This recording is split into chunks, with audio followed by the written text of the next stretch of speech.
Hello everyone, कैसे हैं आप लोग। आई होप आप लोग अच्छे होंगे और अपनी पढ़ाई में लगे होंगे। आज हम द पंडित्स का लाइव मूक करने वाले हैं। यह है मूक नंबर 24। इसका हम जीएस एनालिसिस करेंगे और बहुत ही शानदार एनालिसिस रहने वाला है। बाकी इस जीएस में जो क्वेश्चन है वो बहुत ही शानदार है और इन क्वेश्चंस के थ्रू आपको कंसेप्चुअल क्लैरिटी होगी। बाकी मैंने कोशिश की है कि आपकी लर्निंग को सुपर इजी बनाया जा सके। तो शुरू करते हैं क्वेश्चन नंबर 1 से।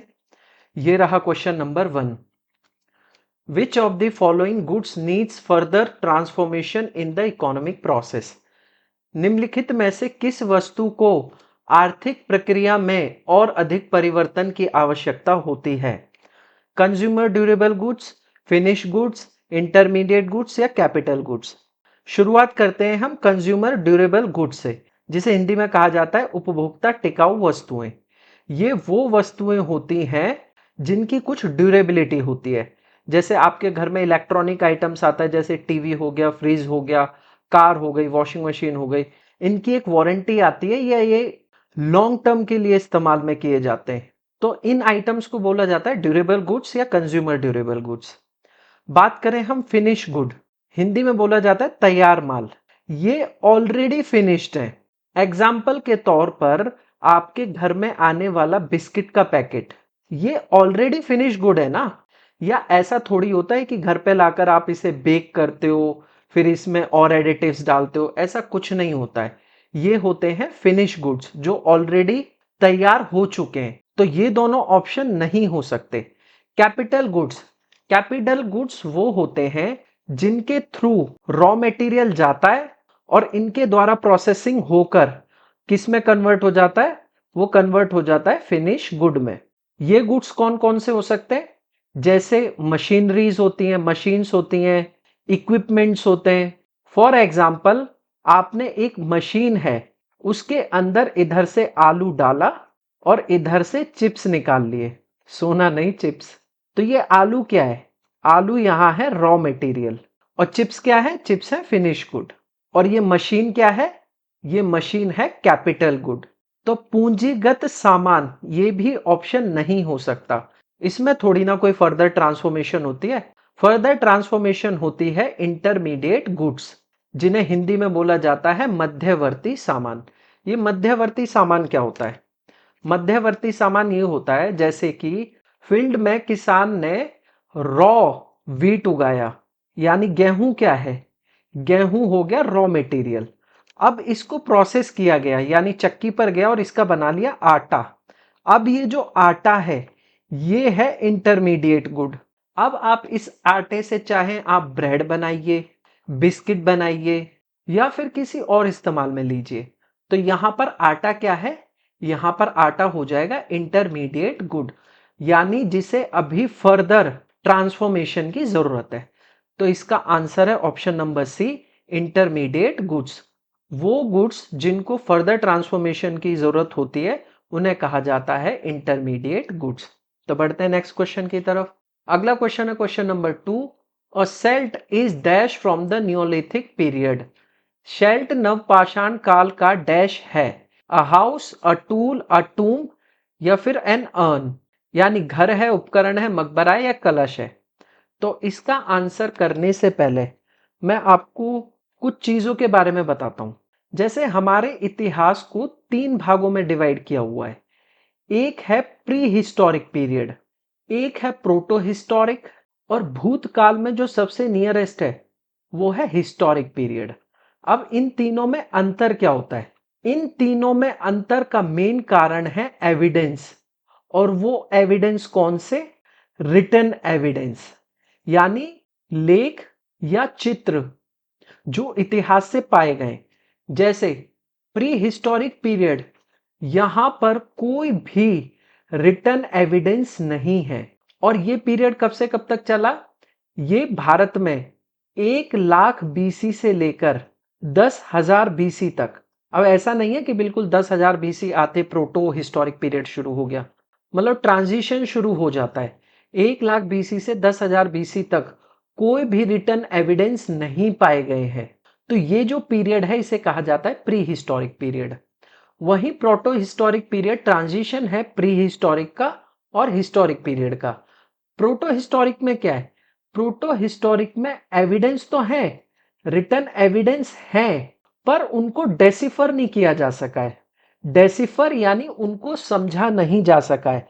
जैसे आपको मैं एग्जांपल के तौर पे बताऊं, इंडस वैली सिविलाइजेशन की लिपि मौजूद है, पर उस लिपि को पढ़ा नहीं जा सका है। वहीं हिस्टोरिक पीरियड में रिटन एविडेंस भी होते हैं और उसको डेसिफर यानी समझ भी लिया गया है, यानी पढ़ लिया गया है। तो इस आधार पर हमने हिस्ट्री को कितने पार्ट में बांटा है? 3 भाग में, pre historic, proto historic and historic period. अब बात करें हम प्री हिस्टोरिक पीरियड की, ये भी 2 पार्ट में डिवाइड है। ये पीरियड डिवाइड है स्टोन एज यानी पाषाण युग और मेटल एज यानी धातु युग। स्टोन एज में आते हैं पैलियोलिथिक एज, मीजोलिथिक एज और नियोलिथिक एज। यहां पर लिथिक का मतलब है पाषाण, पैलियोलिथिक यानी पूरा पाषाण युग, यानी इस युग में पत्थरों का इस्तेमाल होता था। इन तीनों युग में, पैलियोलिथिक एज में, मीजोलिथिक एज में और नियोलिथिक एज में। मीजोलिथिक एज को कहा जाता है मध्य पाषाण युग, वहीं नियोलिथिक एज को बोला जाता है नवपाषाण युग। वहीं मेटल एज आपका चाल्कोलिथिक एज और आयरन एज में डिवाइड है। अब बात करते हैं हम पूरा पाषाण युग, मध्य पाषाण युग और नव्य पाषाण युग। इन तीनों में अंतर क्या है? तो अगर हम शुरुआत करें पैलियोलिथिक एज से, तो इस काल के जो लोग होते थे वो शिकार किया करते थे और ये लोग व्यवस्थित नहीं थे, यानी ये घूमतू थे, एक जगह से दूसरी जगह, दूसरी जगह से तीसरी जगह। इन्होंने आग को बनाना तो सीख लिया था, यानी आग जलाना तो सीख लिया था, लेकिन अभी भी जो इनके टूल्स थे वो प्रिमिटिव थे, यानी जो पत्थर थे वो बड़े बड़े पत्थर हुआ करते थे, इनके टूल उससे बनाते थे और ना पॉलिश्ड थे ना शार्प थे। वहीं मीजोलिथिक एज में माइक्रोलिथ टूल का इस्तेमाल किया जाने लगा, यानी जो पत्थर है उसको शाइन करके या उनको पॉलिश करके छोटे छोटे हथियार बनाए गए। मीजोलिथिक पीरियड के दौरान जो अर्थ का टेम्परेचर है वो बढ़ गया, उसकी वजह से जो जीवन है, वन्य जीवन, वो भी फला फूला, यानी जानवरों की भी संख्या बढ़ने लगी, जिसकी वजह से ये जो लोग थे इन्होंने सेटलमेंट शुरू कर दी, यानी ये नदी किनारे बसने लगे और इन्होंने डोमेस्टिकेशन यानी पशुपालन शुरू कर दिया। और नियोलिथिक एज तक आते आते इन्होंने खेती करना सीख लिया, यानी इन्होंने एग्रीकल्चर यानी फसल उगाना शुरू कर दिया और इन्होंने अपने घर बनाने की शुरुआत कर दी नियोलिथिक एज में। और जो इनके टूल्स थे, जो पत्थर के बने टूल थे, वो और डेवलप हो गए, जिनमें से यहाँ आप एक टूल देख रहे हो, ये है सेल्ट। ये कुछ कुछ सिमिलर है आज के टाइम की कुल्हाड़ी से, एक्स से, लेकिन एक्स में ये वाला जो पार्ट होता है, ये वाला बना होता है मेटल का, लेकिन नवपाषाण युग में ये वाला पार्ट बना होता था पत्थर का, यानी स्टोन का। और देख रहे हो ना कितना पॉलिश्ड है ये वाला हिस्सा। तो इससे काम लिया जाता था पेड़ों को काटने के लिए, मांस को चीरने फाड़ने के लिए। तो ये एक टूल है कौन से युग का?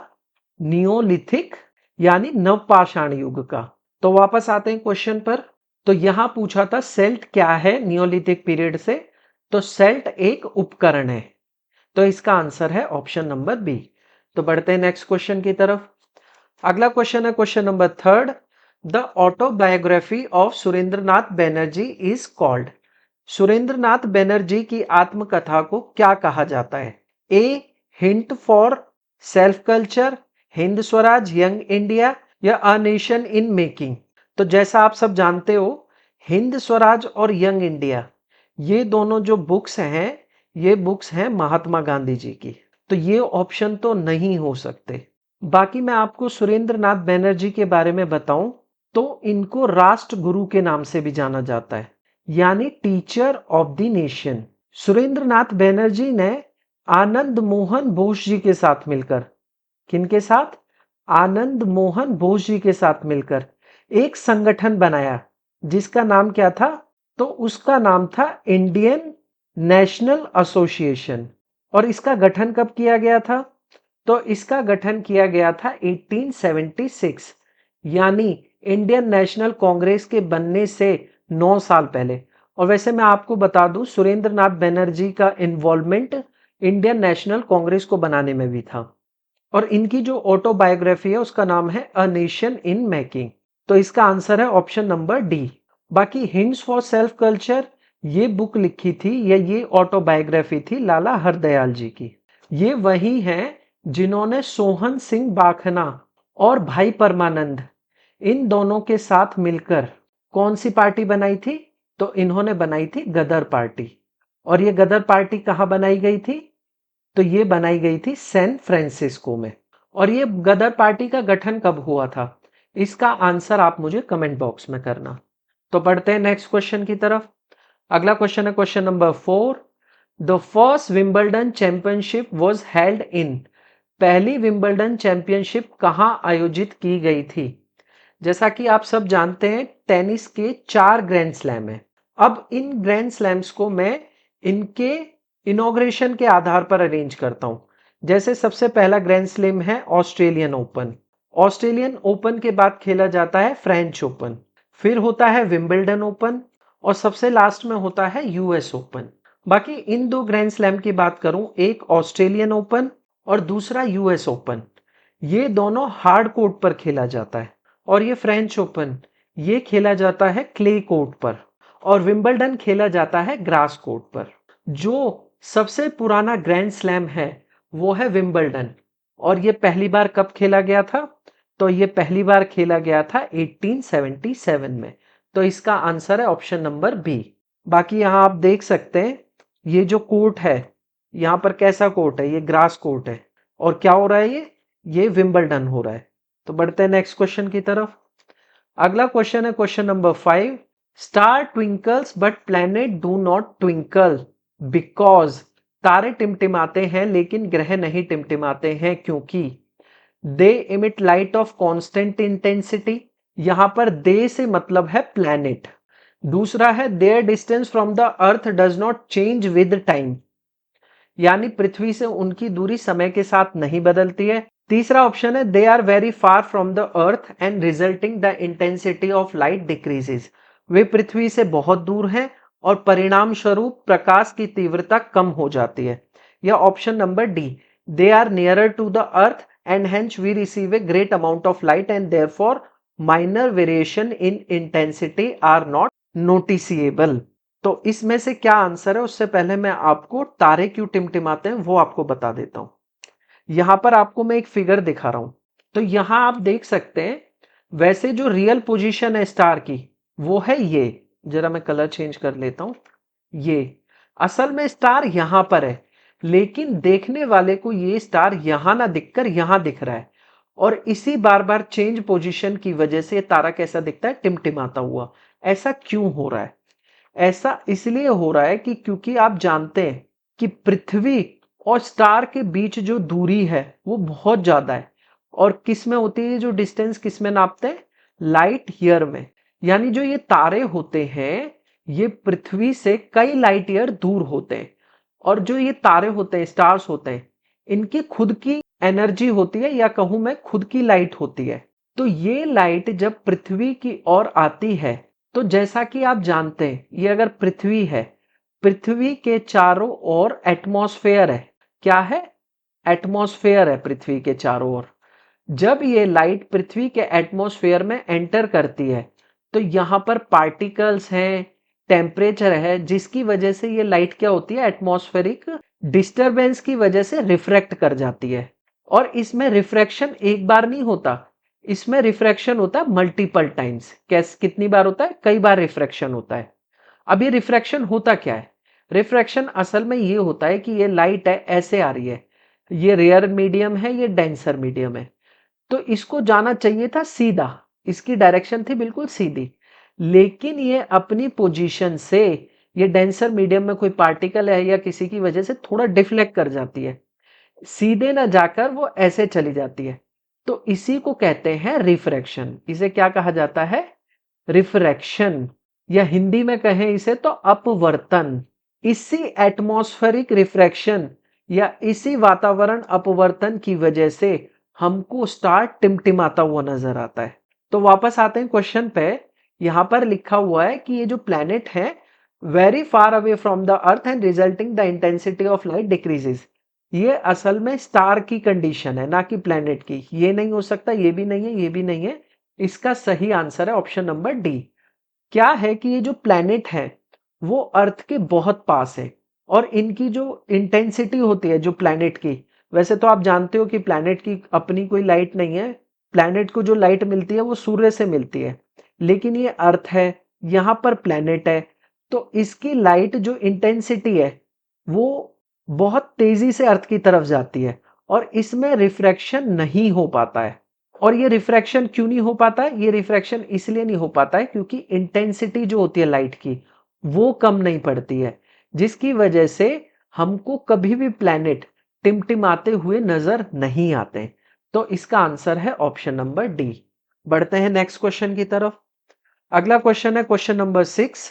Recently India's first constitution museum was inaugurated by whom? हाल ही में भारत के पहले संविधान संग्रहालय का उद्घाटन किसके द्वारा किया गया? ए प्रेसिडेंट ऑफ इंडिया के द्वारा, प्राइम मिनिस्टर के द्वारा, वाइस प्रेसिडेंट के द्वारा, या स्पीकर ऑफ लोकसभा? तो यहां मैं आपको दिखा देता हूं। ये एक इमेज है जिसमें यहां आप इनको देख रहे हैं, इनका नाम है अर्जुन मेघवाल, और ये कैबिनेट मिनिस्टर ऑफ स्टेट है। और कौन सी मिनिस्ट्री है? लॉ मिनिस्टर, यानी ये लॉ मिनिस्टर है। तो ये जो कॉन्स्टिट्यूशन म्यूजियम है इसका उद्घाटन कहाँ किया गया है? तो इसका उद्घाटन किया गया है ओपी जिंदल ग्लोबल यूनिवर्सिटी में। और ये यूनिवर्सिटी है कहाँ पर? तो ये यूनिवर्सिटी है सोनीपत हरियाणा में। और इसका जो उद्घाटन है अर्जुन मेघवाल जी के साथ साथ किसने किया है? तो उनका नाम है ओम बिरला जी। और ओम बिरला जी कौन है? ओम बिरला जी स्पीकर ऑफ द लोकसभा है, यानी ओम बिरला जी लोकसभा के अध्यक्ष हैं। लोकसभा के अध्यक्ष के द्वारा कॉन्स्टिट्यूशन म्यूजियम का इनॉग्रेशन किया गया। कहाँ किया गया? हरियाणा में। तो बढ़ते हैं नेक्स्ट क्वेश्चन की तरफ। अगला क्वेश्चन है question number 7। In which year did the government of India launch the national trachoma control programme? Bharat सरकार ने राष्ट्रीय ट्रैकोमा नियंत्रण कार्यक्रम किस वर्ष शुरू किया था? अब ये ट्रैकोमा होता क्या है? ये एक आंख से जुड़ी बीमारी है। और ये किससे होती है? ये एक बैक्टीरिया है जिसका नाम है क्लैमाइडिया ट्रैकोमैटिस। क्या नाम है? क्लैमाइडिया ट्रैकोमैटिस, जिसकी वजह से ये बीमारी होती है ट्रैकोमा। इस बीमारी की वजह से क्या होता है? इस बीमारी की वजह से आता है अंधापन, यानी ब्लाइंडनेस हो जाती है। और ये जो ब्लाइंडनेस है ये इरिवर्सिबल है, यानी अगर आपकी आंखों की रोशनी पूरी तरह चली गई ट्रैकोमा की वजह से तो वापस से रिकवर नहीं कर पाएंगी। बाकी ये जो ब्लाइंडनेस होती है ये दोनों आंखों में होती है, यानी बोथ आईज। और इसके सिम्टम क्या है? तो इसके इनिशियल सिम्टम है माइल्ड ईचिंग, यानी आंख में हल्की हल्की खुजली होगी। फिर इरिटेशन शुरू होगी, यानी आंखें जिसे हिंदी में कहते हैं करकराना, आंखें करकरा रही हैं तो इरिटेशन शुरू हो जाएगी। उसके बाद आई रेडनेस हो जाएगी, आंखें लाल दिखाई पड़ने लगेंगी। उसके बाद जो आंख में धीरे धीरे क्या होता है, विजन ब्लर होने लगता है, और लास्ट में जाके कंप्लीट ब्लाइंडनेस आ जाती है। ये बताया मैंने आपको ट्रैकोमा के बारे में। एक और बीमारी होती है जिसका नाम है ग्लूकोमा। ये एकदम सेम है वैसे कंडीशन, दोनों में ही ब्लाइंडनेस आती है, यानी अंधापन आता है। लेकिन ये जो ग्लूकोमा है ये जो मेनली होती है ये होती है ऑप्टिक नर्व के डैमेज होने से। अब ये ऑप्टिक नर्व क्या होती है? तो जो आपकी आंख होती है उसमें एक रेटिना होती है, इमेज बनती है। अब इस इमेज को ले जाने का काम करती है ब्रेन तक, यानी आई से ब्रेन तक इमेज को ले जाने का काम कौन करती है? Optic nerve. अगर ये ही डैमेज हो जाएगी तो इमेज कैसे पहुंचेगी और ब्रेन कैसे कॉन्फ़िगर कर पाएगा कि हमने क्या देखा? बाकी इसका डैमेज होने का कारण आंख के अंदर प्रेशर का बढ़ जाना है। और ये प्रेशर बढ़ता किसकी वजह से? तो आंख में जो फ्लूइड होता है जिसे हम क्या कहते हैं, एक्वस ह्यूमर, ये फ्लूइड जो है बढ़ जाता है। मतलब कि जो आंख में ड्रेनेज है आंख का जो ड्रेनेज सिस्टम है ये मेल फंक्शन करने लग जाता है और इसकी वजह से क्या होता है, आंख में प्रेशर बढ़ जाता है फ्लूइड का और इस प्रेशर की बढ़ने की वजह से ये नर्व्स वगैरह डैमेज हो जाते हैं जिसकी वजह से ब्लाइंडनेस आ जाती है। बाकी ग्लूकोमा होने के जेनेटिक रीजन भी होते हैं, जैसे किसी किसी फैमिली में ये जीन के थ्रू होती है। बाकी मेडिकल कंडीशन भी होती है इसका कारण, जैसे डायबिटिक पीपल है या डायबिटीज की वजह से भी ग्लूकोमा हो जाता है और एक कारण उम्र का बढ़ना भी है। तो वापस आते हैं क्वेश्चन पर, आपको अच्छे से समझ आया होगा ट्रैकोमा और ग्लूकोमा में डिफरेंस। बाकी ये जो प्रोग्राम है नेशनल ट्रैकोमा कंट्रोल प्रोग्राम, ये लॉन्च हुआ था 1963 में और ये लॉन्च सिर्फ क्या गवर्नमेंट ऑफ इंडिया ने किया था, वैसे ये गवर्नमेंट ऑफ इंडिया के अंदर भी जो मिनिस्ट्री है जो इसको देखती है वो है ministry of health and family welfare. और ministry of health and family welfare ने किसके साथ मिलकर ये प्रोग्राम शुरू किया था या लॉन्च किया था, तो एक है WHO और दूसरा संगठन है यूनिसेफ। WHO की फुल फॉर्म है वर्ल्ड हेल्थ ऑर्गेनाइजेशन और UNICEF means United nation international children emergency fund. इसका हेडक्वार्टर न्यूयॉर्क में और WHO का हेडक्वार्टर जेनेवा स्विट्जरलैंड में। और WHO का गठन कब हुआ था, तो WHO का गठन हुआ था 7 अप्रैल 1948। इसीलिए 7 अप्रैल को वर्ल्ड हेल्थ डे के रूप में भी मनाया जाता है। तो इसका आंसर है ऑप्शन नंबर बी। बढ़ते हैं नेक्स्ट क्वेश्चन की तरफ। बाकी मुझे बताना यूनिसेफ का गठन कब हुआ था। अगला क्वेश्चन है question number 8। Enzyme linked immunosorbent assay is a technique used in detection of which of the following disease। Enzyme link immunosorbent परख एक ऐसी तकनीक है जिसका उपयोग निम्नलिखित में से किस बीमारी का पता लगाने में किया जाता है। वैसे इसकी शॉर्ट फॉर्म है एलिसा। ये नाम सुनते ही आपको पता चल गया होगा। इस टेस्ट का इस्तेमाल किया जाता है एड्स यानी एक्वायर्ड इम्यूनोडेफिशिएंसी सिंड्रोम, इसको डिटेक्ट करने के लिए इस टेस्ट का इस्तेमाल किया जाता है। और ये किस मेथड पर काम करता है ये एलिसा टेस्ट, ये काम करता है एंटीबॉडी एंटीजन इंटरेक्शन पर। तो इसका आंसर ऑप्शन नंबर डी। बढ़ते हैं नेक्स्ट क्वेश्चन की तरफ। बाकी मलेरिया के लिए एमपी टेस्ट होता है। बाकी आप मुझे कमेंट बॉक्स में बताना विडाल टेस्ट ये किस बीमारी को डिटेक्ट करने के लिए किया जाता है। तो बढ़ते हैं नेक्स्ट क्वेश्चन की तरफ। किडनी कैंसर, कैंसर को डिटेक्शन के लिए बायोप्सी की जाती है। बढ़ते हैं नेक्स्ट क्वेश्चन की तरफ। अगला क्वेश्चन है question number 9। The Indian mutiny of 1857 effectively ended in the city of. 1857 के भारतीय विद्रोह प्रभावी रूप से डैश शहर में समाप्त हो गया। ग्वालियर में, लखनऊ में, झांसी में या अवध में। तो थोड़ा हम रिवॉल्ट ऑफ 1857 का रिवीजन कर लेते हैं। तो इस क्रांति के रीजन क्या क्या थे। इस रिवॉल्ट के पीछे कई कारण थे, जैसे रिलीजियस रीजंस भी रहे, जैसे ये लोग यानी अंग्रेज ये भारतीय जो धर्म है उनमें हस्तक्षेप करने लगे थे। जैसे इनके द्वारा एक मूव था सती प्रथा को बैन करना, वैसे वो पॉजिटिव स्टेप था लेकिन फिर भी बहुत सारे लोगों को ये चीज पसंद नहीं आई। बाकी पॉलिटिकल रीजंस थे, जैसे डलहौजी की राज्य हड़प नीति, doctrine of lapse. Economic reasons थे। इकोनॉमिक रीजंस क्या थे, इकोनॉमिक रीजंस थे जैसे हाई टैक्सेशन यानी कर इतना ज्यादा बढ़ा दिया गया था जिसकी वजह से जो गरीब किसान थे उनके पास कुछ नहीं बच रहा था। और बाकी इसका जो इमीडिएट कॉज था या कहें मिलिट्री कॉज, वो था एनफील्ड राइफल्स का भारत में आगमन। अब ये जो राइफल्स थे इनका जो कारतूस था उसमें था पोर्क और बीफ, यानी जो ये कारतूस की जो लेयर बनी हुई थी जिसमें बारूद भरा जाता है वो पोर्क और बीफ से बनाया गया था। और आप सब जानते हैं कि पोर्क और बीफ भारत के अंदर ये दोनों ही चीजें रिलीजियसली कितना अफेक्ट करती हैं।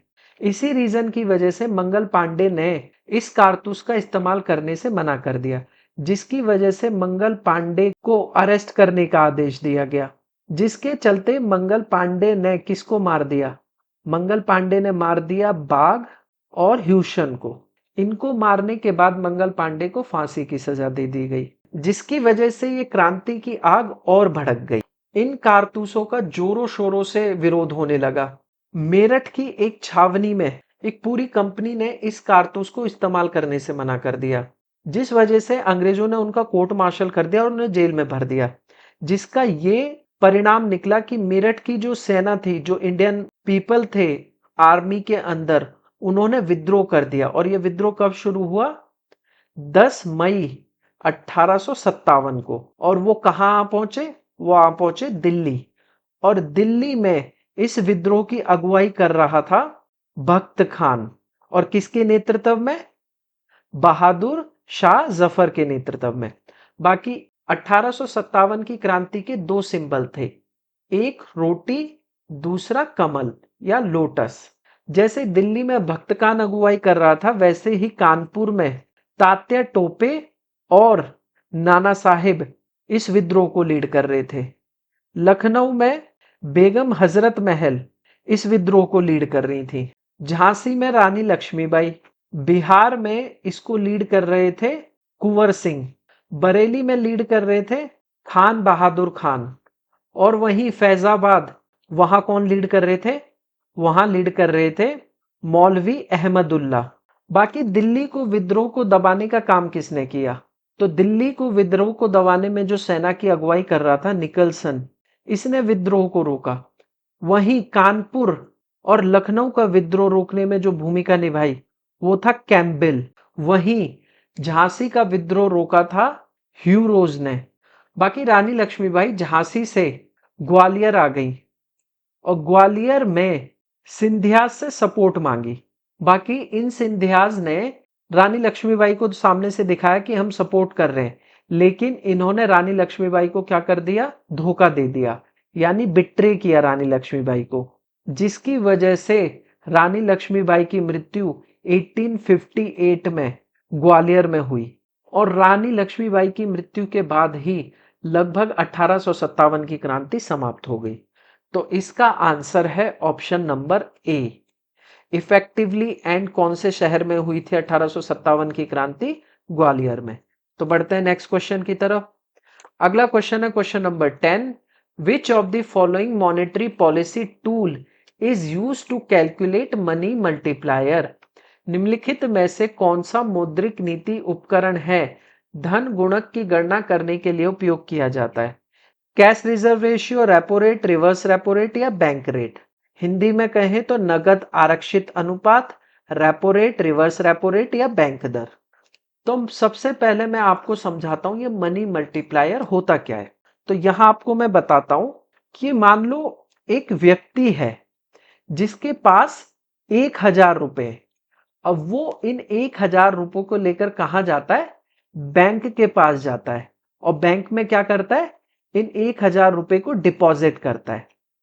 अब बैंक इस 1000 रुपए का क्या करता है? बैंक ऐसा नहीं करता कि पूरे 1000 रुपए को लोन पर दे दे। वो इस 1000 में से कुछ राशि अपने पास रखता है। वो राशि क्या है? जैसे मैंने आपको बताया था, आरबीआई के आदेश के अनुसार बैंक को अपने पास कुछ पैसा रिजर्व करके रखना पड़ता है, जिसे कहते हैं कैश रिजर्व रेशियो। कुछ कैश रिजर्व करके रखना पड़ता है। मैं यहां मान लेता हूं कि बैंक को 20% पैसा रिजर्व करना पड़ेगा, यानी 1000 का 20%, यानी 200 रुपए बैंक रिजर्व कर लेती है और 800 रुपए को क्या कर देती है? दूसरे व्यक्ति को लोन पर दे देती है। अब ये जो पैसा जिसने लोन लिया वो इसे खर्च करे, कुछ भी करे, अल्टीमेटली ये पैसा वापस से कहां जाता है? ये पूरी साइकिल ऐसी है कि वो पैसा घूम फिर के वापस कहां चला जाता है? बैंक में। और ये पैसा वापस से बैंक में डिपॉजिट हो गया। वापस से ये कितना पैसा है? ये 800 रुपए बैंक में आया। मैं एक आइडियल कंडीशन मान लेता हूं, कई बार ये घटता बढ़ता है, लेकिन मैं आइडियल सिचुएशन मान रहा हूं कि पूरा जो पैसा मार्केट में गया वो पूरा वापस से डिपॉजिट हो गया बैंक में 800 रुपए। अब इस 800 का 20% दोबारा से बैंक रख लेगा रिजर्व के रूप में। वो कितना है? वो है 160 रुपए। और वापस से बैंक मार्केट में लोन के लिए कितना रुपया वापस डाल देगा? तो 800 में से 160 रुपए कम कर लो, बचे 640 रुपए। ये वापस से बैंक लोन के लिए दे देता है और ये साइकिल चलती रहती है। और ये साइकिल कब एंड होती है? ये साइकिल तब एंड होती है जब बैंक के पास 0 रुपए ना रह जाएं लोन उठाने के लिए, तब जाकर ये ट्रांजैक्शन बंद होती है। इसी को कहते हैं मनी मल्टीप्लायर। अब ये मनी मल्टीप्लायर डिपेंड करता है कैश रिजर्व पर। मान लो जैसे ये फॉर्मूला है मनी मल्टीप्लायर कैलकुलेट करने का। मनी मल्टीप्लायर का फॉर्मूला है 1 अपॉन में कैश रिजर्व रेशियो। यानी यहां पर जो कैश रिजर्व था वो कितना था? वो 20% था। ये परसेंटेज ऊपर जाएगा तो 100 हो जाएगा। 20 से 5 से गुणा करेंगे तो 5 times.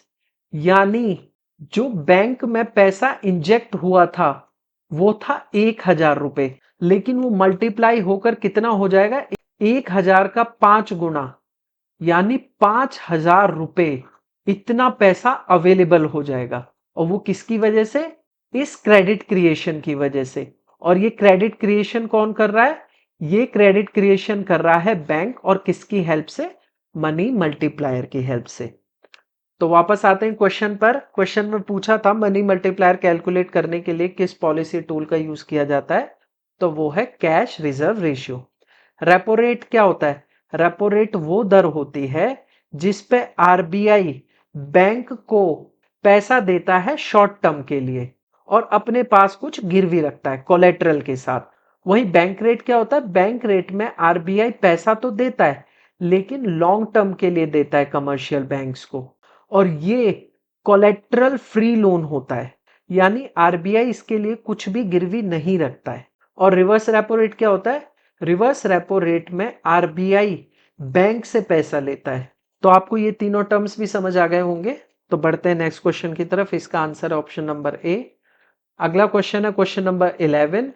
By using vapour distillation technique which kind of substance can be separated? वाष्प आसवन तकनीक का उपयोग करके किस प्रकार के पदार्थों को अलग किया जा सकता है? थिक और course substance, substance with many electrons, coloured substance या वॉलेटाइल सब्सटेंस? इसके लिए मैं आपको जरा वेपर डिस्टिलेशन के बारे में समझा देता हूं।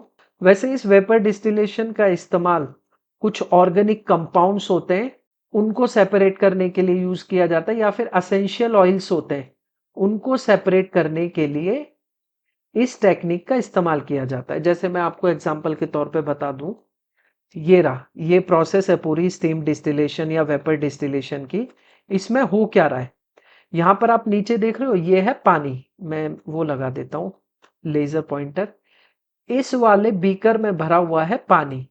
अब ये जो पानी है इसको इतना गर्म किया जा रहा है कि इसमें से स्टीम बने। और यहां पर ये जो ये देख रहे हो, ये पूरा ये है लीव्स। एग्जाम्पल के तौर पर इनको मैं बोल देता हूं लेवेंडर लीव्स। अब ये जो लेवेंडर लीव्स हैं इन पत्तियों में सेक होता है और उन सेक में क्या भरा होता है? ऑयल भरा हुआ होता है। अब जब यहां से वेपर उठकर ऊपर जाएंगी, कलर चेंज कर लेता हूं, ये मान लो रेड कलर की वेपर्स हैं। अब ये वेपर्स क्या करती हैं? इन वेपर्स की वजह से इन पत्तियों के सेक टूट जाते हैं और ये जो ऑयल है, अगर इन पत्तियों को डायरेक्टली गर्म करते तो क्या होता? अगर हम इस पत्तियों को डायरेक्टली बॉईल करते या गर्म करते तो ये सेक बर्स्ट हो जाता और ये जो ऑयल है ये डिकम्पोज हो जाता। तो ये जो ऑयल है इसको डिकम्पोजिशन से बचाने के लिए इस टेक्निक का इस्तेमाल करते हैं। अब ये क्या करता है? ये वेपर्स इस ऑयल को भी वेपर्स में कन्वर्ट कर देती हैं।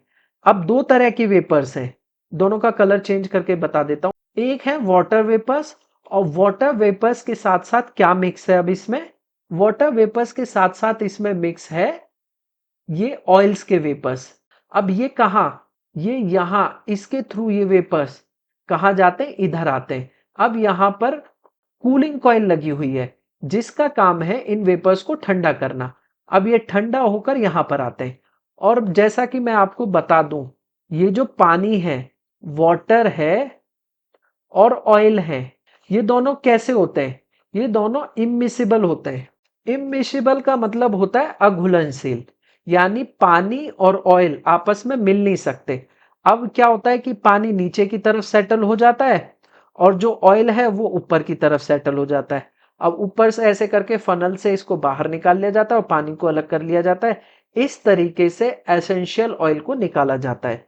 ये कौन सी टेक्निक हो गई? ये वेपर डिस्टिलेशन हो गई। और इसका इस्तेमाल किसके लिए होता है? वॉलेटाइल सब्सटेंस को एक्सट्रैक्ट करने के लिए होता है। तो बढ़ते हैं नेक्स्ट क्वेश्चन की तरफ।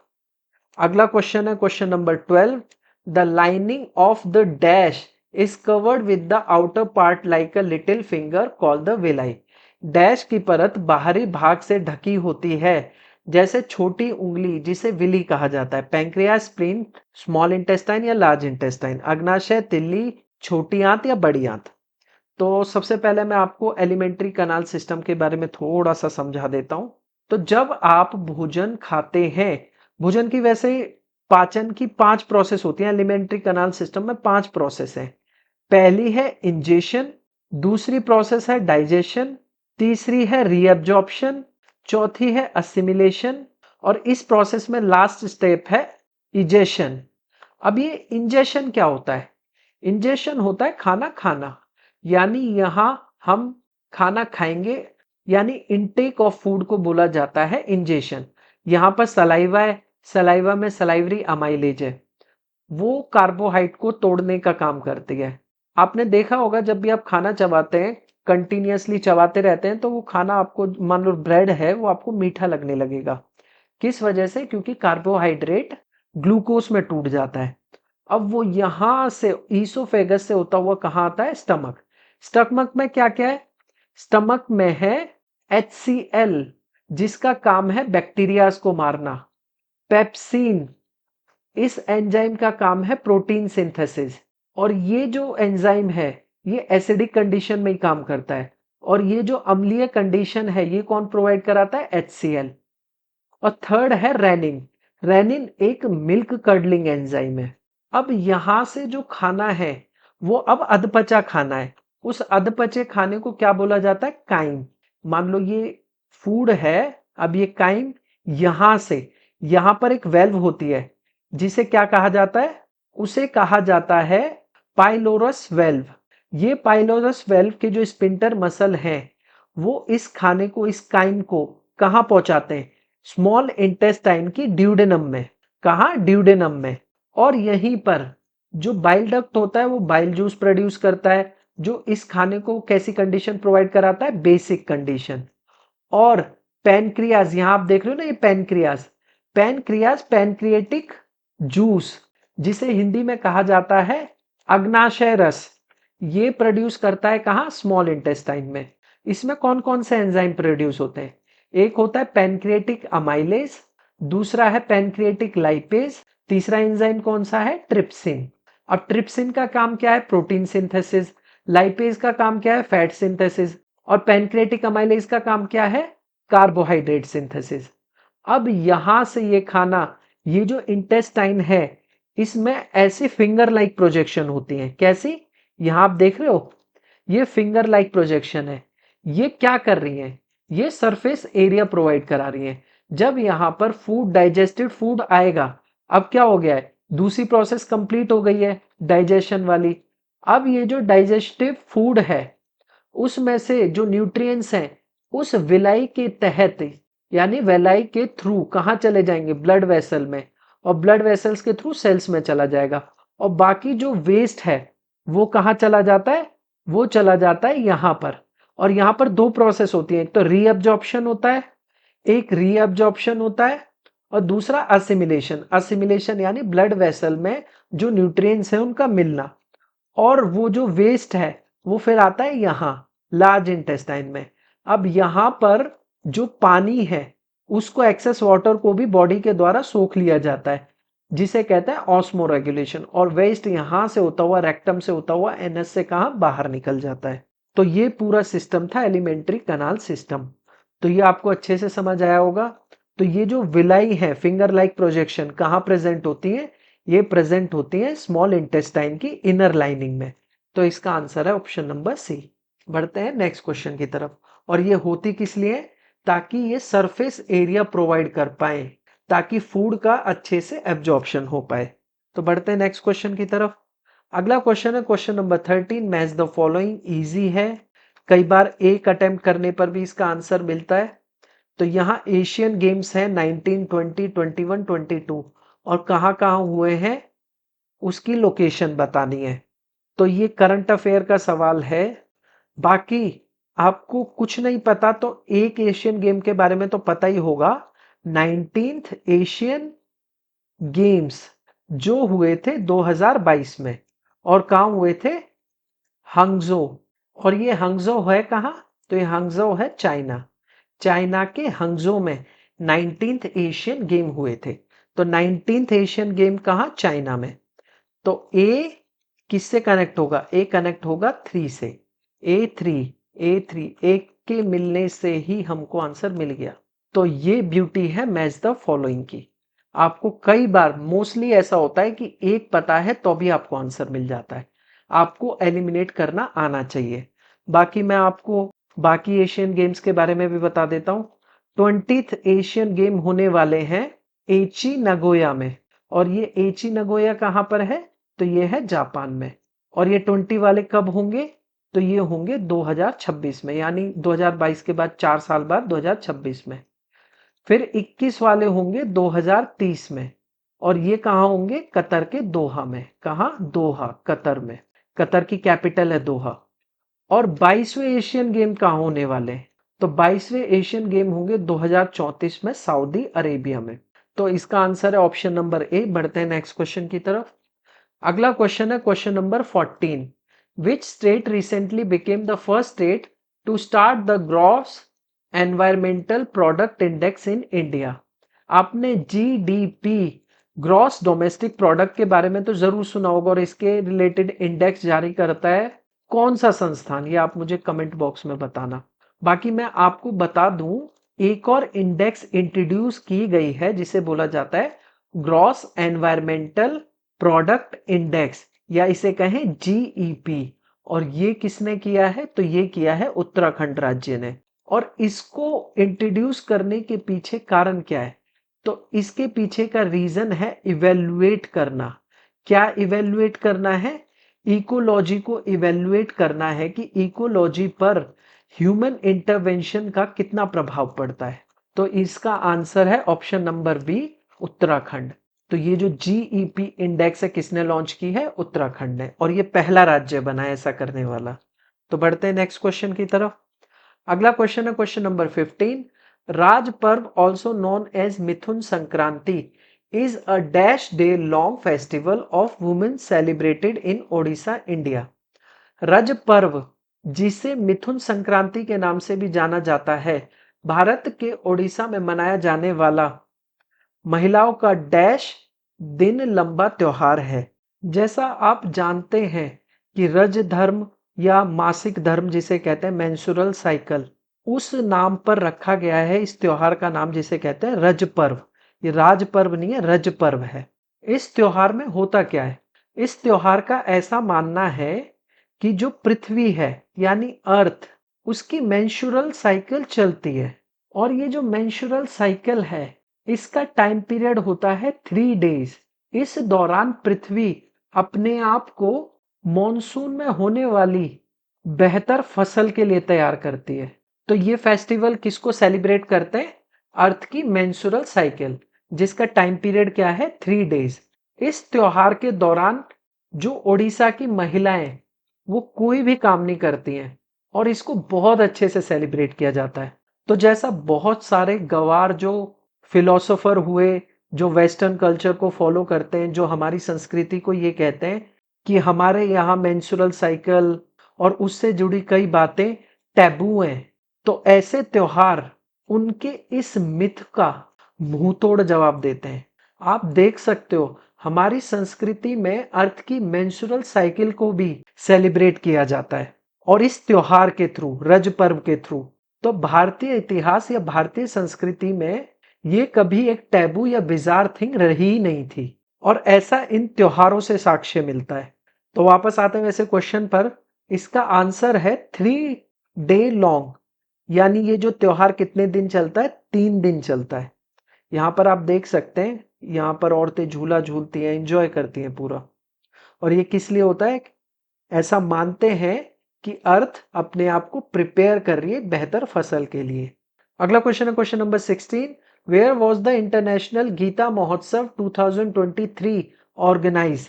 अंतरराष्ट्रीय गीता महोत्सव 2023 कहाँ आयोजित किया गया था? ये वहीं आयोजित किया गया था जहां पर भगवान श्री कृष्ण ने अर्जुन को गीता का उपदेश दिया था। और कहाँ दिया था? वो वहां दिया था जहां पर महाभारत युद्ध हुआ था। और ये महाभारत युद्ध हुआ कहाँ था? तो ये महाभारत युद्ध हुआ था हरियाणा के कुरुक्षेत्र में। तो इसका आंसर है ऑप्शन नंबर ए। बढ़ते हैं नेक्स्ट क्वेश्चन की तरफ। अगला क्वेश्चन है question number 17। The first field handball world championships were played in Germany in dash? प्रथम फील्ड हैंडबॉल विश्व चैंपियनशिप जर्मनी में डैश में खेली गई थी। और जर्मनी के भी कहाँ खेली गई थी? ये बर्लिन में खेली गई थी। और हैंडबॉल में कितने प्लेयर होते हैं? हैंडबॉल में ईच टीम यानी दोनों टीम में 7 प्लेयर्स होते हैं। और ये हैंडबॉल है कैसा खेल? असल में हैंडबॉल मिक्सर है 2 खेलों का। एक है बास्केटबॉल, दूसरा है सॉकर या फिर फुटबॉल। और ये जो पहली बार फील्ड हैंडबॉल खेला गया था या first field handball world championship हुई थी, ये हुई थी 1948 में, यानी दूसरे विश्व युद्ध से पहले। कहाँ? जर्मनी में। बाकी यहां आप देख सकते हैं, यहां पर इस दोनों तरफ नेट्स होते हैं, लेकिन ये जो बॉल है इसको हाथ में ड्रिबल करते हुए भागना होता है और इस नेट में गोल करना होता है। तो ऐसा होता है ये कुछ खेल। तो बढ़ते हैं नेक्स्ट क्वेश्चन की तरफ। अगला क्वेश्चन है question number 18। Which organisation was recently awarded the Nobel peace prize 2024? हाल ही में किस संस्थान को नोबेल शांति पुरस्कार 2024 सम्मानित किया गया? Reporters without borders, निहोन हिंकायो, world food programme या फूड एंड एग्रीकल्चरल ऑर्गेनाइजेशन? इसका आंसर करने से पहले मैं आपको नोबेल प्राइज के बारे में बता दूं, ये पहली बार शुरू हुए थे 1901 में। बाकी इसको शुरू होने के पीछे जिस इंसान का हाथ है उनका नाम है एल्फ्रेड नोबेल। एल्फ्रेड नोबेल को जाना जाता है डायनामाइट की खोज के लिए। इन्होंने अपनी पूरी जिंदगी में हथियार वगैरह बनवाए थे, जिनमें से एक डायनामाइट है। फिर भी इन्हें नोबेल प्राइज का जनक क्यों कहा जाता है? और ये बहुत ही सम्मानित प्राइज होता है। इसके पीछे का रीजन है कि एक बार अफवाह फैल गई कि एल्फ्रेड नोबेल की मृत्यु हो गई। तो पहले स्मार्टफोन वगैरह ये सब तो हुआ नहीं करते थे। इस अफवाह पर यकीन करते हुए एक न्यूज़पेपर ने एल्फ्रेड नोबेल के बारे में बहुत कुछ अजीब गरीब छापा था। तो उनको ये पता चला कि मैं इतना प्रसिद्ध साइंटिस्ट होने के बाद भी मेरे मरने के बाद मेरे बारे में इतना नेगेटिव नेगेटिव छप रहा है, उसके पीछे का रीजन है मेरी हथियारों की खोज और ये सब चीजें। तो इन्होंने मरने के बाद अपनी जो 94% जो संपत्ति है उसको दान कर दिया। और ये दान किस लिए की गई? ये दान की गई कि ये नोबेल पीस प्राइज शुरू किए जाएं। किस लिए? ताकि जो लोग केमिस्ट्री, फिजिक्स, मेडिसिन, लिटरेचर या पीस इस क्षेत्र में उत्कृष्ट काम करते हैं तो उनको सम्मानित किया जाए। तो 1901 से नोबेल प्राइज 5 क्षेत्र में दिया जाता था: केमिस्ट्री, फिजिक्स, मेडिसिन, लिटरेचर और पीस।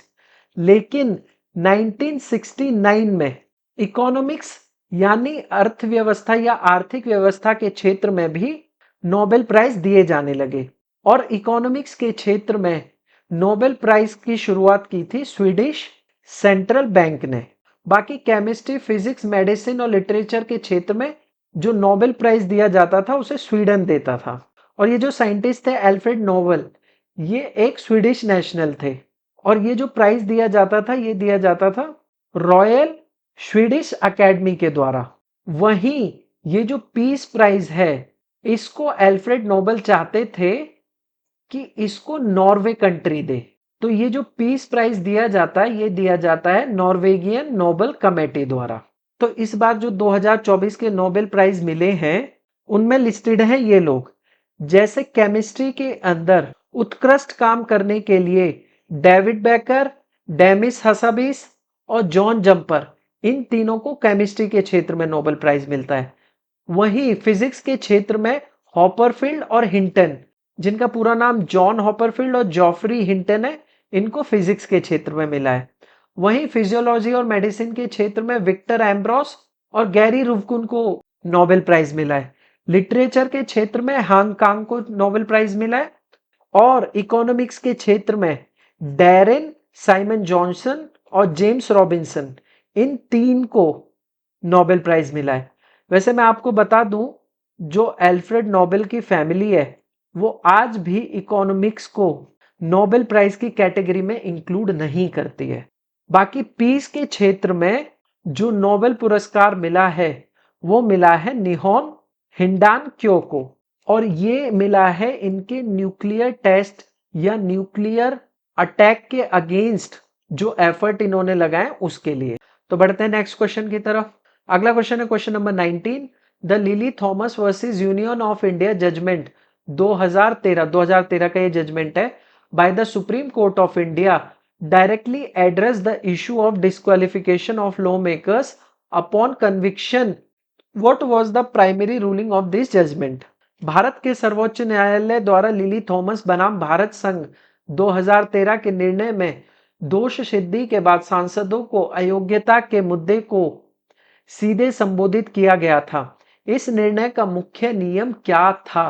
तो पहले हम इस केस को अच्छे से समझेंगे, फिर इसका आंसर देखेंगे कौन सा करेक्ट है। तो ये है लिली थॉमस जी।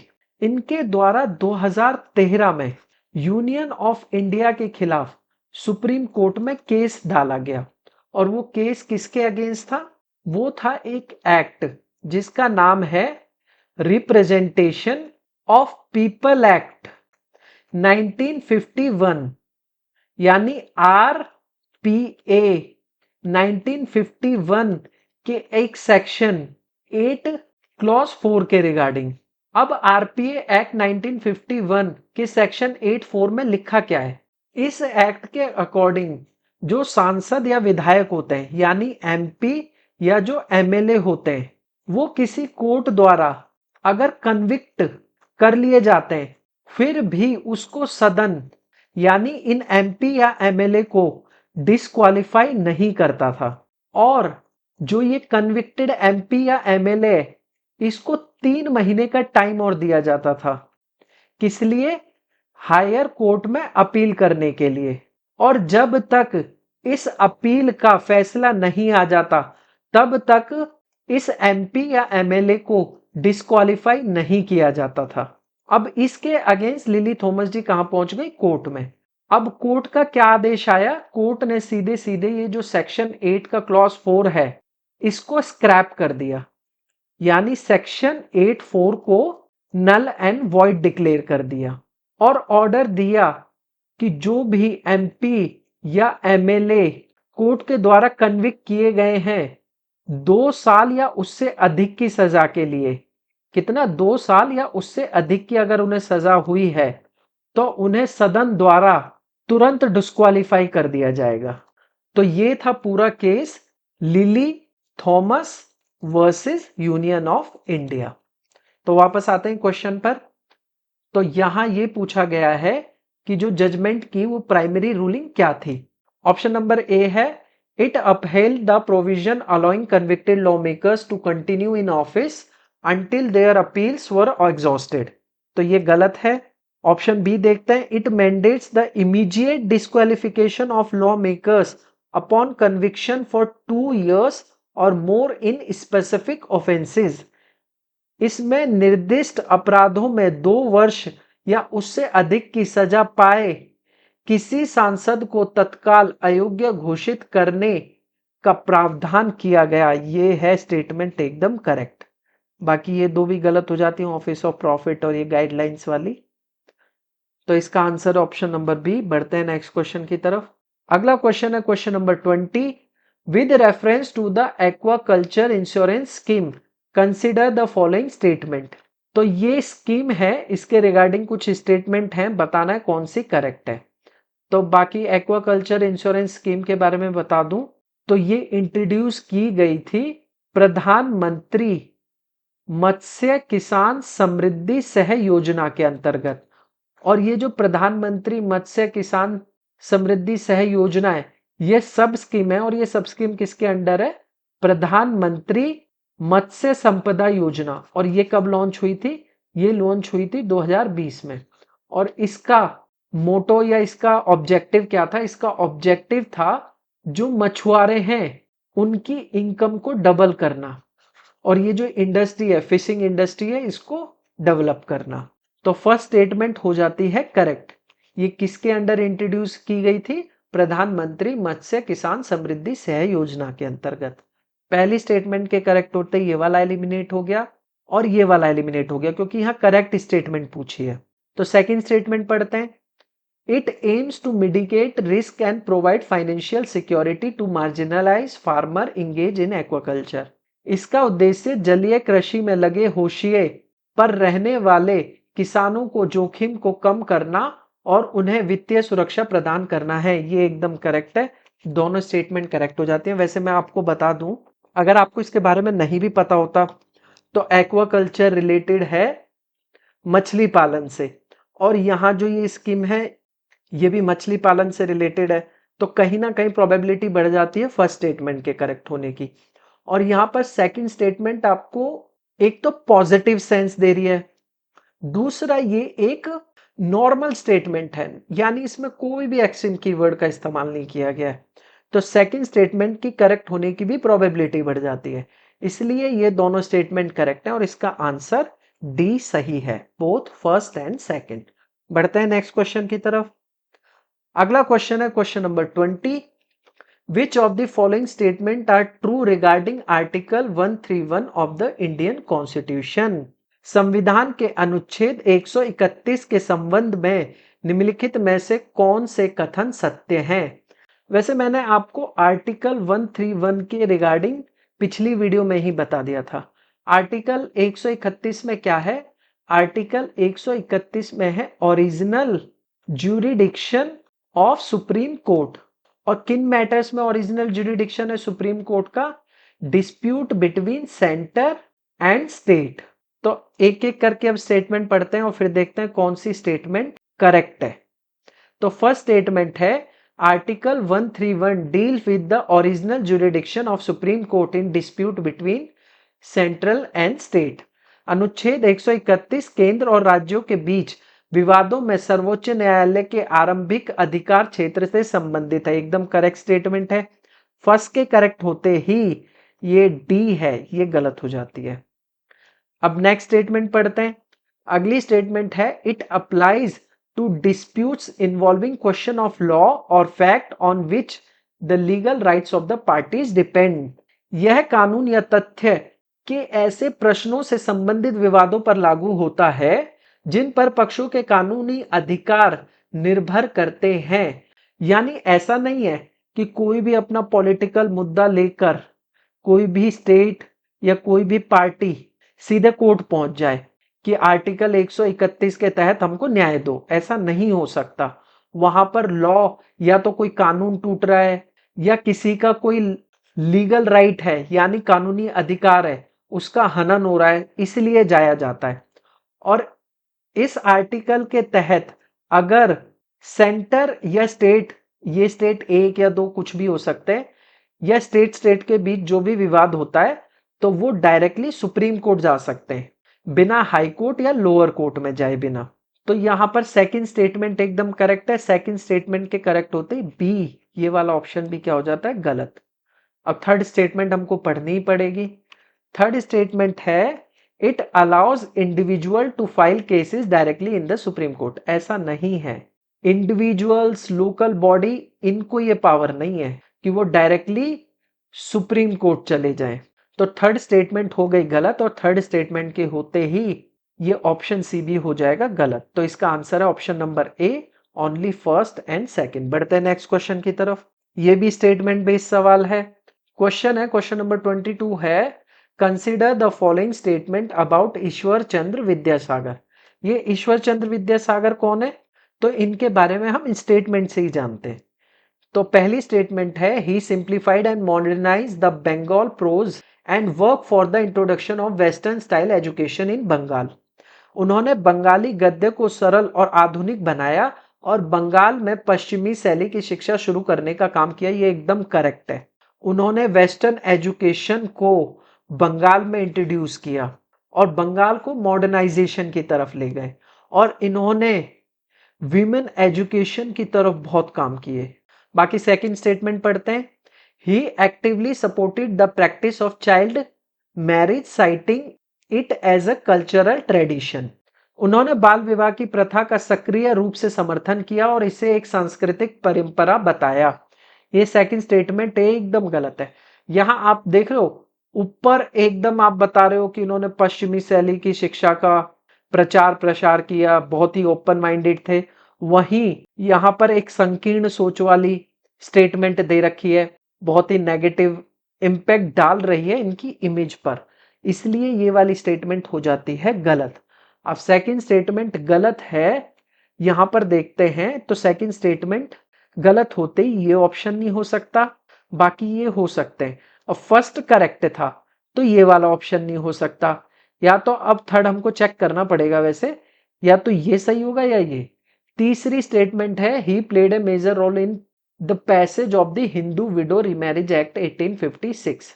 तो इन्होंने हिंदू विधवा पुनर्विवाह अधिनियम 1856 किसके टाइम पीरियड में आया था? इस टाइम गवर्नर जनरल था डलहौजी, तब ये एक्ट आया था विडो रिमैरिज एक्ट। और इसमें जो प्रमुख भूमिका निभाई थी, किसने निभाई थी? ईश्वर चंद्र विद्यासागर ने। तो ये थर्ड स्टेटमेंट भी एकदम करेक्ट है। तो इसका आंसर हो जाता है option number B, only first and third. बढ़ते हैं नेक्स्ट क्वेश्चन की तरफ। अगला क्वेश्चन है क्वेश्चन नंबर 23। ये भी स्टेटमेंट बेस्ड सवाल है। तो यहां जो स्टेटमेंट किसके रिगार्डिंग दी गई है? इंडियन मॉनसून के रिगार्डिंग। एक एक करके स्टेटमेंट पढ़ते हैं। तो पहली स्टेटमेंट है the south west monsoon wind originated from the Indian Ocean and bring rainfall to the most part of India from June to September। ये एकदम करेक्ट स्टेटमेंट है। जो भारत में मानसून आता है वो कहां से आता है? जैसे यहां पर मैं आपको डिवाइड करके दिखा देता हूं, ये नॉर्थ है, ये साउथ है, ये वेस्ट है और ये ईस्ट है। तो ये वाला जो रीजन है, यहां से जो हवाएं बहती हैं इसको वैसे साउथ वेस्ट कहते हैं। और ये साउथ ईस्ट वाला रीजन हो गया, ये नॉर्थ ईस्ट हो गया और ये नॉर्थ वेस्ट हो गया। तो इधर से हवाएं चलती हैं, कहां से? इधर से। तो भारत में जो मॉनसून एंटर करता है वो किस साइड से करता है? इंडियन ओशियन की तरफ से और साउथ वेस्ट से, इसीलिए इसे साउथ वेस्ट मॉनसून बोलते हैं। जिसकी वजह से यहाँ केरला में बारिश होती है या वेस्टर्न घाट में बारिश होती है। और एक इधर से जाता है, ये है बे ऑफ बंगाल वाली रेंज, और इससे जो बारिश होती है, इससे बारिश सबसे पहले कहाँ होती है? नॉर्थ ईस्ट में। अब ये जो मॉनसून है इधर से और इधर से दोनों मिलकर कहाँ बारिश करती है? ये दोनों स्ट्रीम मिलती हैं पंजाब में। बाकी सेकंड स्टेटमेंट पढ़ लेते हैं। फर्स्ट स्टेटमेंट हो गई करेक्ट। सेकंड स्टेटमेंट है the bay of Bengal branch of the monsoon hits the western Ghat first and then move towards the Himalaya.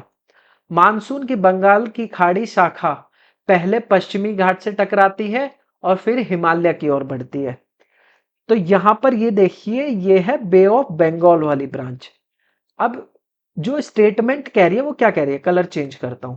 Statement का मानना है पहले ये वाली ब्रांच जाके इससे टकराएगी और उसके बाद फिर कहां? फिर ये हिमालय की तरफ बढ़ती है, फिर ऐसे बढ़ती है। ये क्या सही है? एकदम ये एकदम गलत है। जब आप बोल रहे हो कि साउथ वेस्ट मानसून है, साउथ वेस्ट का मानसून का मूवमेंट ऐसे होगा इस तरफ, फिर वो इस तरफ नॉर्थ ईस्ट की तरफ कैसे बह के ऐसे जाके कैसे एंटर करेगी? तो ये स्टेटमेंट हो जाती है गलत। सेकंड स्टेटमेंट के गलत होते ही कौन कौन से ऑप्शन डिलीट कर सकते हैं हम? तो यहां करेक्ट पूछा था, फर्स्ट तो होगा ही होगा, तो ये दोनों तो नहीं हो सकते। अब इसमें से या तो ओनली फर्स्ट करेक्ट होगा या ओनली फर्स्ट एंड थर्ड। तो हमको थर्ड स्टेटमेंट पढ़नी पड़ेगी। अगर वैसे हम पहले एलिमिनेट कर लेते तो हम सेकंड स्टेटमेंट से पहले थर्ड पढ़ लेते, तब भी हमको आंसर मिल जाता, हमको सेकंड पढ़ने की जरूरत नहीं होती। खैर सेकंड पढ़ लिया, अब थर्ड पढ़ते हैं। The Arabian sea branch is responsible for early rainfall in north eastern state like Meghalaya and Assam. ये असल में क्या किया गया है, इसकी जो डेफिनेशन है या जो इसकी स्टेटमेंट है वो इधर डाल दी है और इसकी इधर। क्रॉस कर दिया है। और ऐसा अक्सर होता है स्टेटमेंट वाले सवालों में। असल में ये जो बे ऑफ बंगाल की जो ब्रांच है, ये कहाँ बारिश करती है? ये असम मेघालय में बारिश करती है, ना कि अरेबियन सी वाली। अब अरेबियन सी वाली पहले यूं क्रॉस करके पहले यहां बारिश करेगी, ऐसा तो ये तो ज्योग्राफिकली पॉसिबल ही नहीं है ना।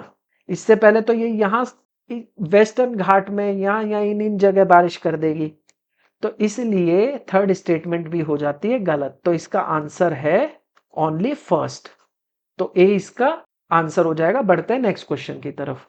अगला क्वेश्चन है question number 24। Consider the following statement about the heat and thermodynamics. ऊष्मा और ऊष्मा गतिकी के बारे में निम्नलिखित कथनों पर विचार कीजिए।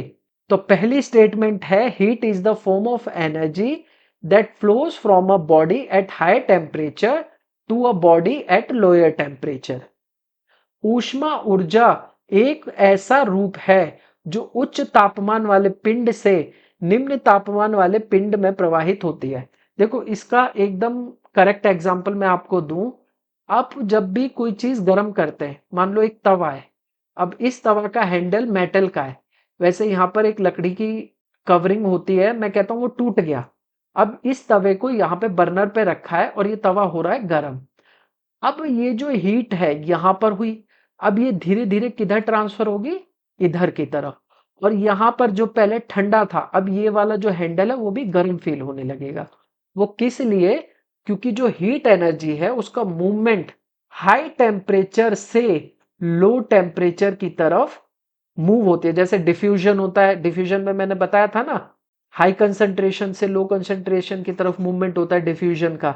ऐसे ही हीट या उष्मा का जो प्रभाव होता है वो उच्च तापमान से निम्न तापमान की तरफ होता है। तो स्टेटमेंट फर्स्ट हो जाती है करेक्ट। और फर्स्ट स्टेटमेंट करेक्ट होते ही यहां पर करेक्ट पूछा है कौन कौन सा ऑप्शन डिलीट हो गया, ये वाला हो गया, ये हो गया, दो ऑप्शन हो गए एलिमिनेट। अब या तो ए आंसर हो सकता है या बी। उसके लिए हमें एक स्टेटमेंट पढ़नी है बस और हमको आंसर मिल जाएगा। तो सेकंड स्टेटमेंट पढ़ते हैं। The first law of thermodynamics state that energy can be created और destroyed in an isolated system. ये उल्टा ही बोल रहा है। फर्स्ट लॉ ऑफ थर्मोडायनेमिक्स कहता है कि एनर्जी को ना ही क्रिएट किया जा सकता है और ना ही डिस्ट्रॉयड किया जा सकता है। बस जो एनर्जी है वो अपनी फॉर्म को ट्रांसफॉर्म करती है। जैसे काइनेटिक एनर्जी पोटेंशियल में बदल जाएगी, पोटेंशियल एनर्जी काइनेटिक में बदल जाएगी, मैकेनिकल एनर्जी इलेक्ट्रिकल एनर्जी में बदल जाएगी, इलेक्ट्रिकल एनर्जी वापस से मैकेनिकल में बदल जाएगी।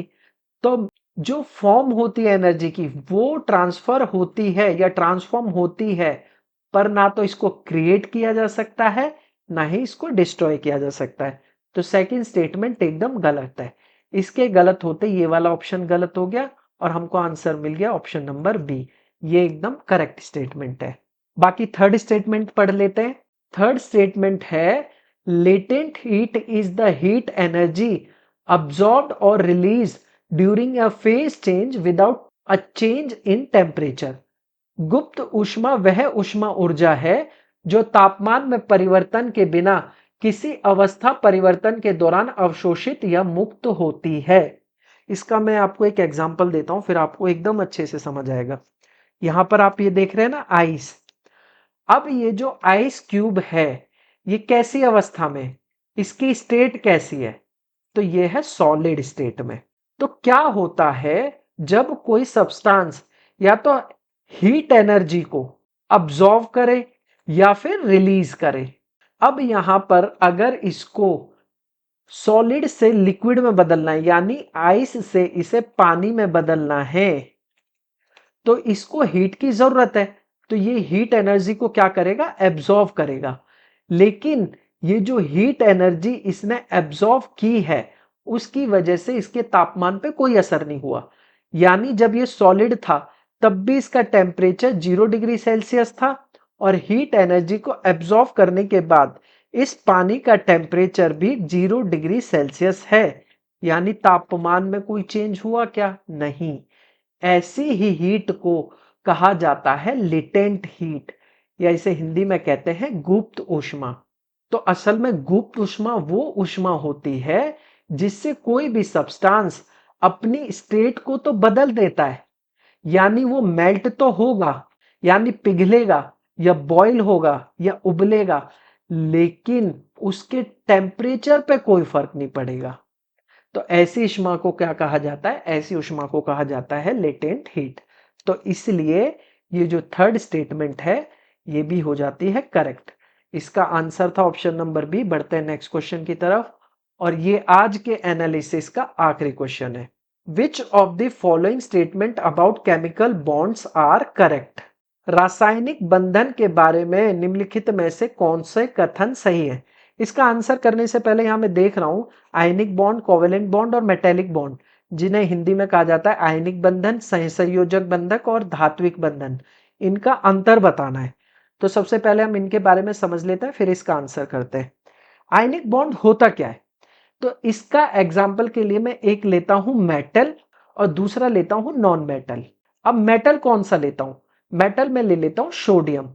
अब सोडियम जो होता है इसका एटॉमिक नंबर क्या है?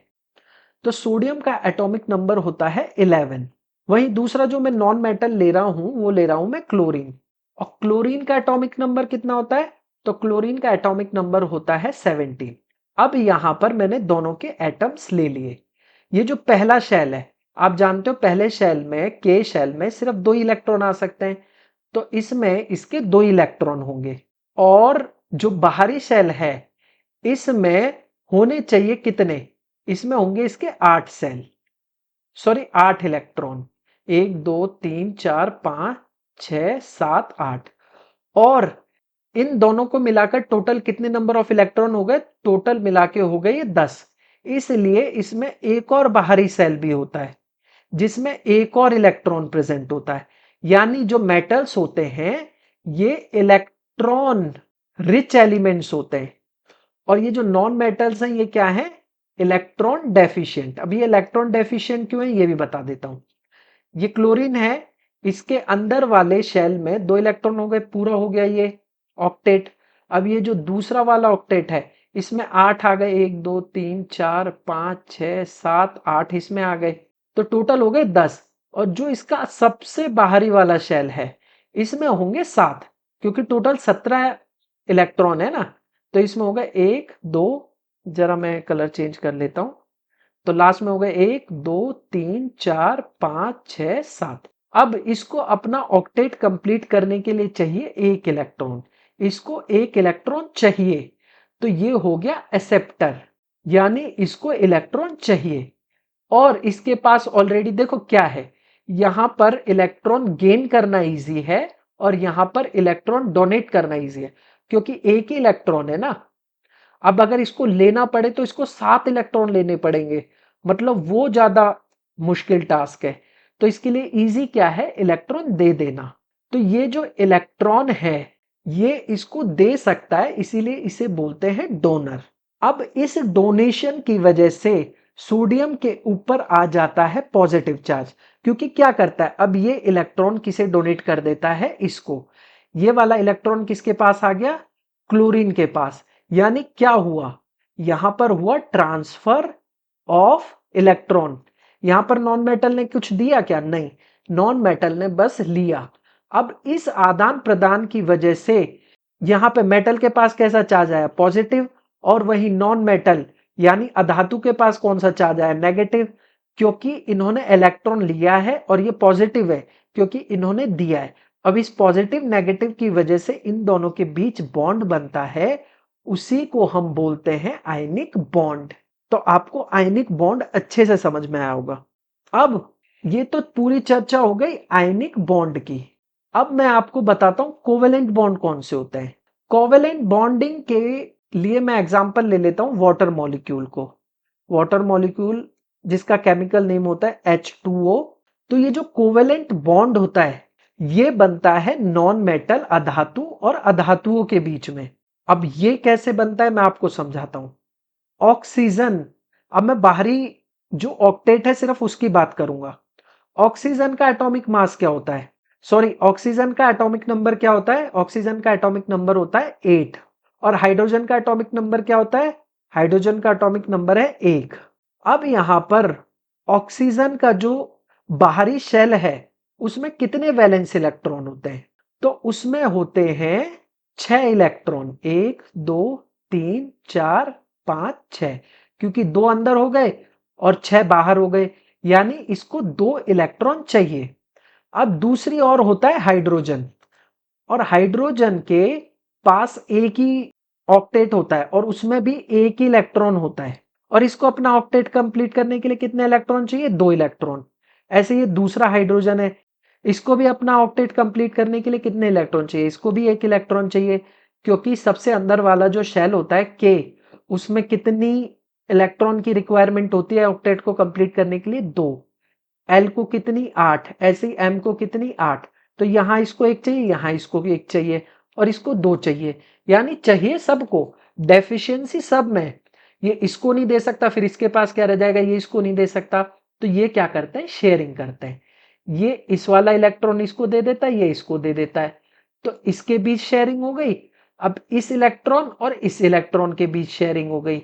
ये जो शेयरिंग, यानी ये जो 2 इलेक्ट्रॉन हैं, इनकी शेयरिंग से जो बॉन्ड बनता है उसे कहा जाता है सहसंयोजक बॉन्ड या कोवेलेंट बॉन्ड। किससे बनता है ये बनता है शेयरिंग ऑफ इलेक्ट्रॉन से।